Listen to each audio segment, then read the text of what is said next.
شروع کرتا ہوں اللہ کے نام سے جو بڑا مہربان نہایت رحم کرنے والا ہے۔ السلام علیکم دوستو، welcome on S G A stories. دوستو، کسی علاقے میں ایک غریب کسان رہتا تھا۔ نیکی، شرافت اور درد دل میں اس کا کوئی ثانی نہیں تھا۔ ہمیشہ دوسروں کی مشکلات میں ان کا ساتھ دیتا اور جتنی اس سے ہو سکتی وہ مدد کرتا تھا۔ اس کسان کی 2 بیویاں تھیں۔ ایک تو شریف تھی لیکن ایک بدکار اور بے حیا تھی۔ اس کے کئی لوگوں کے ساتھ ناجائز تعلقات تھے۔ ایک دن اس کسان نے دیکھا کہ اس کی بدکار بیوی کسی غیر محرم آدمی سے باتیں کر رہی تھی۔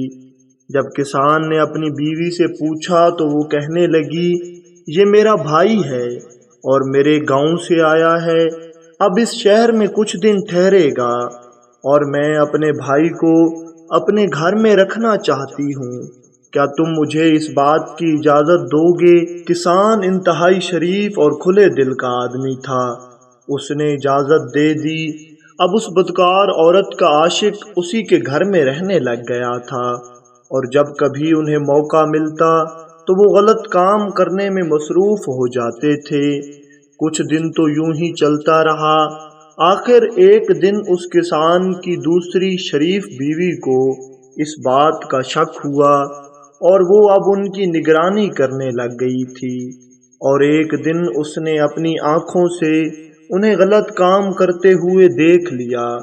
جب اس شریف بیوی نے بدکار سے پوچھا کہ تم اس کے ساتھ کیا کر رہی تھی، تو پہلے تو وہ مکر گئی۔ جب اس نے بتایا کہ میں نے اپنی آنکھوں سے دیکھا ہے، تو پھر وہ بدکار عورت کہنے لگی کہ میں تمہیں اس شرط پر بتاتی ہوں کہ تم یہ بات کسان کو نہیں بتاؤ گی۔ اس شریف بیوی نے وعدہ کر لیا کہ جو تم مجھے بتاؤ گی میں اس کا ذکر کسان کے ساتھ نہیں کروں گی۔ اب اس بدکار عورت نے اپنی ساری کہانی کسان کی دوسری بیوی کو بتا دی، جسے سن کر پہلے تو وہ بہت حیران اور پریشان ہوئی، لیکن بعد میں اس بدکار عورت نے اسے اپنا وعدہ یاد دلایا اور وہ خاموش ہو گئی۔ بات آئی گئی ہو گئی۔ کسان کو یہ بات بتائی تو نہیں گئی تھی، لیکن پھر بھی وہ بدکار عورت اس بات سے ڈر رہی تھی کہ اگر کبھی اس نے کسان کو بتا دیا تو کسان مجھے گھر سے نکال دے گا۔ اسی ڈر کے پیش نظر اس بدکار عورت نے آہستہ آہستہ کسان کی دوسری بیوی کو اس طرف مائل کرنا شروع کر دیا کہ وہ بھی بدکاری کی طرف آ جائے، اور وہ بدکار عورت اپنے اس ارادے میں کامیاب ہو گئی کہ اس نے کسان کی دوسری بیوی کو بھی اپنے ساتھ ملا لیا، اور اب وہ دونوں مل کر اس عاشق کے ساتھ بدکاری کیا کرتی تھیں، اور کسان بیچارے کو اس بات کی خبر بھی نہیں تھی۔ کسان تو صبح سویرے کو کھیتوں میں کام کرنے چلا جاتا اور شام کو گھر آتا تھا۔ ایک دن وہ کسان اپنے کھیتوں میں کام کر رہا تھا کہ وہاں سے اس ملک کے شہزادے کا گزر ہوا۔ جیسے ہی وہ شہزادہ کسان کی فصل کے قریب سے گزرا تو گھوڑے سے وہ نیچے زمین پر گر گیا اور اسے شدید چوٹیں بھی آئیں۔ کسان نے جب یہ دیکھا تو بھاگتا ہوا اس شہزادے کے پاس گیا اور اسے اٹھایا، اور جتنی حد تک وہ شہزادے کی مدد کر سکتا تھا اس نے کی۔ اس نے شہزادے کا گھوڑا وہیں باندھ دیا اور خود شہزادے کو اٹھا کر اپنے گھر لے آیا۔ اسے معلوم نہیں تھا کہ یہ اس ملک کا شہزادہ ہے، وہ تو بس ایک انسان کی مدد کر رہا تھا جسے وہ ہمیشہ کرتا آیا تھا۔ جیسے ہی وہ گھر پہنچا تو یہ دیکھ کر اس کے ہوش اڑ گئے کہ اس کی دونوں بیویاں اس آدمی کے ساتھ بدکاری میں مصروف تھیں، کیونکہ کسان پہلے شام کو گھر آیا کرتا تھا اور آج وہ بن بتائے شام سے پہلے گھر آ گیا تھا، اس لیے کسان کی بیویوں کو اس بات کی خبر نہ ہوئی اور وہ بدکاری میں مصروف رہیں۔ شہزادہ بھی اب ہوش میں آ چکا تھا۔ شہزادے نے جیسے ہی کچھ ہوش سنبھالے اور اپنی آنکھیں کھولیں تو سامنے کا منظر دیکھ کر شہزادے کی آنکھیں پھٹی کی پھٹی رہ گئی۔ کسان نے شہزادے کو اشارہ کیا اور شہزادہ کسان کے پیچھے آہستہ آہستہ چلتا گیا۔ تھوڑی دیر بعد وہ دونوں قریبی مسجد میں پہنچ چکے تھے۔ شہزادہ وہیں مسجد میں بیٹھ گیا اور کسان نے وضو کیا اور سجدے میں سر رکھ کر اللہ کے حضور رونے لگ گیا۔ ابھی تھوڑی دیر ہی گزری تھی کہ شہزادے کے سپاہی شہزادے کو ڈھونڈتے ہوئے وہاں آ گئے۔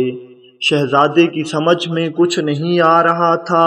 اس نے اپنے سپاہیوں کو حکم دیا کہ اس آدمی کو بھی محل میں میرے ساتھ لایا جائے۔ سپاہیوں نے اس کسان کو اٹھایا اور اپنے ساتھ محل میں لے گئے۔ کچھ دیر تک تو وہ کسان شاہی مہمان خانے میں بیٹھا رہا۔ تھوڑی دیر بعد وہ شہزادہ اپنے والدین کے ساتھ وہاں کسان کے پاس آیا۔ اس نے آ کر کسان سے پوچھا کہ کیا ماجرا ہے، میں وہاں کیسے پہنچا اور وہ سب کیا تھا جو ہم نے دیکھا تھا؟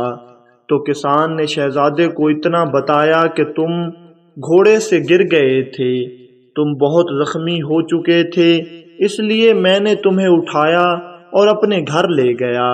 لیکن اس کے بعد وہ کسان چپ ہو گیا۔ شہزادے نے پھر پوچھا تو پھر آپ مجھے اپنے گھر کیوں نہیں لے گئے، اور گھر لے کر جانے کی بجائے آپ مجھے مسجد میں کیوں لے گئے؟ تو کسان خاموش رہا۔ شہزادے نے کسان سے ایک بار پھر پوچھا تو کسان نے اپنی ساری داستان مصیبت اس شہزادے کو سنا دی اور ساتھ میں یہ بھی کہا کہ اب فکر کرنے کی کوئی ضرورت نہیں، میں نے اپنی یہ بات کل کائنات کے مالک اور سب سے بڑے بادشاہ کے سامنے پیش کر دی ہے۔ جب میں مسجد میں رو رہا تھا تو دراصل میں اپنا مقدمہ اس بادشاہ کے سامنے پیش کر رہا تھا جس کے دربار سے کبھی کوئی خالی نہیں لوٹا۔ شہزادہ کسان کی رحم دلی اور اس کا اللہ پر یقین دیکھ کر بہت خوش ہوا اور کسان سے کہنے لگا کہ سمجھو اس مالک نے تمہارا فیصلہ کر دیا ہے اور اس نے ہمیں وسیلہ بنایا ہے تاکہ ہم تمہاری مدد کر سکیں۔ شہزادے نے بادشاہ سے کہا اور بادشاہ نے اسی وقت دربار بلایا اور سب کے سامنے کسان کو اپنا وزیر بنا لیا اور اس کے سر پر وزارت کا تاج شہزادے نے خود اپنے ہاتھوں سے رکھا۔ دربار میں بیٹھے ہوئے سب لوگ کسان کو مبارکباد دے رہے تھے، لیکن کسان کے چہرے پر خوشی کے تاثرات بہت ہی کم تھے۔ اسے اپنی دونوں بیویوں کی بے وفائی یاد آ رہی تھی اور شہزادہ اس بات کو اچھی طرح سمجھ رہا تھا۔ شہزادے نے فوراً اپنے سپاہیوں کو حکم دیا کہ جاؤ اور جا کر اس کی دونوں بیویوں اور اس انسان کو پکڑ کر لے آؤ۔ سپاہی گئے اور چند لمحوں کے بعد وہ ان تینوں کو لے کر حاضر ہو گئے۔ شہزادے نے اس کسان سے کہا کہ اب تم اپنی بیویوں اور اس بدکار انسان کو جو بھی سزا دینا چاہو تم دے سکتے ہو۔ جب ان دونوں بیویوں نے اپنے شوہر کسان کو اس طرح شاہی لباس میں وزارت کی کرسی پر دیکھا تو ان کی سمجھ میں کچھ بھی نہیں آیا۔ تبھی کسان نے کہا میں ان سے قطع تعلق ہونے کا اعلان کرتا ہوں اور باقی ان کے جتنے بھی قصور ہیں میں وہ اللہ کی رضا کی خاطر انہیں معاف کر رہا ہوں۔ یہ اپنی پوری زندگی جئیں اور مجھے میری زندگی جینے دیں۔ جب بادشاہ نے یہ سنا تو وہ کسان سے کہنے لگا کہ انہیں کوئی تو سزا دی جائے، لیکن کسان نے کہا کہ یہ میرے گناہگار ہیں اور میں انہیں معاف کرتا ہوں، اور میری آپ سے التجا ہے کہ انہیں کوئی بھی سزا نہ دی جائے۔ وہ بادشاہ، شہزادہ اور دربار میں بیٹھے سب لوگ کسان کے فیصلے سے بہت متاثر ہوئے اور انہوں نے کسان کے فیصلے پر بے ساختہ سبحان اللہ کہا۔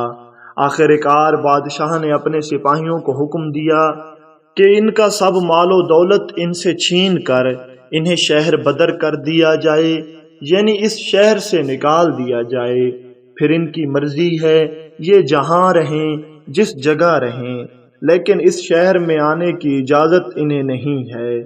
سپاہیوں نے بادشاہ کے حکم کی تعمیل کی اور انہیں شہر سے نکال دیا گیا۔ ادھر کسان وزارت کے منصب پر بیٹھ کر اپنے کام بڑی ایمانداری کے ساتھ سر انجام دے رہا تھا، اور چند دنوں کے بعد بادشاہ نے ایک انتہائی نیک اور پاکیزہ لڑکی سے کسان کی شادی بھی کر دی، اور شادی بڑی دھوم دھام سے کی، اور پھر سب ہنسی خوشی رہنے لگے۔